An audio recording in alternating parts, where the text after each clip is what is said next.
When building out a home studio, there's a few key components that you have to have. We're going to look at each of those components and explain what their role is in the studio. Number one, you have to have a computer. Your computer obviously is going to power the entire operation. Now I'm assuming that if you're watching this, you already have a computer or you at least have access to one. So check number one off your list. Number two, you have to have a DAW. A what? A DAW. It stands for Digital Audio Workstation. Simply put, a DAW is a recording program that runs on your computer. GarageBand, Logic, Pro Tools, FL Studio, Cubase, Ableton Live, these are all examples of DAWs. Inside the DAW is where all the work is going to happen, hence the name Digital Audio Workstation. It's digital because it's on your computer and not on some giant mixing board, and it's an audio workstation because it's where you work on audio. If you already have GarageBand or some other DAW, you can check number two off your list. The third thing you have to have is a pair of headphones. Headphones allow us to capture clean audio in the recording phase, and they help us to hear more clearly in the editing and mixing phase. Option one is your earbuds that you already have.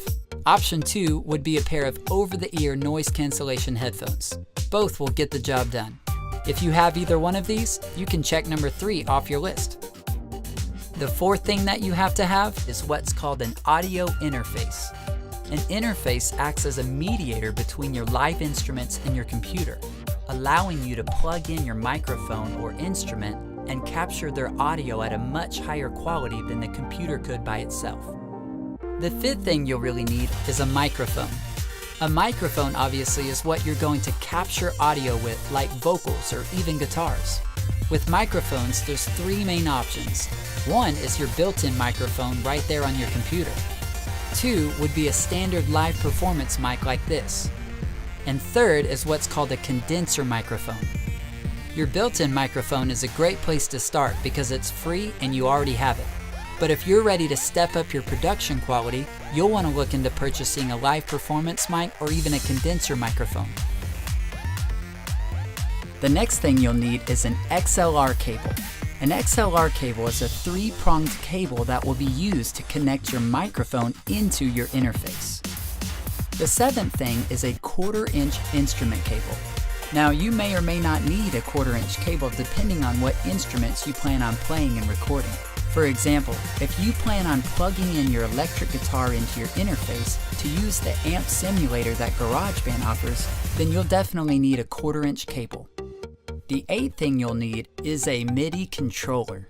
A MIDI controller functions just like it sounds. It allows you to control and play MIDI instruments. When it comes to MIDI controllers, there's two main options. First is your typing keyboard. If you're using a program like GarageBand, you can hit Command K and control all of the MIDI instruments using your typing keyboard.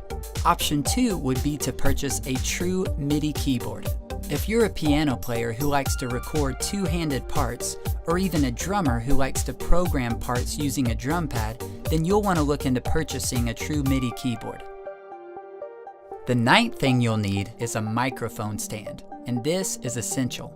Because if you're trying to record vocals while holding the microphone, it can get a little bit difficult and you might get some handling noise in your recording. And more than that, if you're trying to record a guitar, it's simply impossible to hold the microphone and record yourself playing guitar at the same time. The next thing you'll need is a windscreen for your microphone. A windscreen helps tame some of the harsh syllables that your microphone may pick up, like S's or T's or P's. When it comes to windscreens, there's two main options. If you're recording with a condenser microphone, you'll need what's called a pop filter.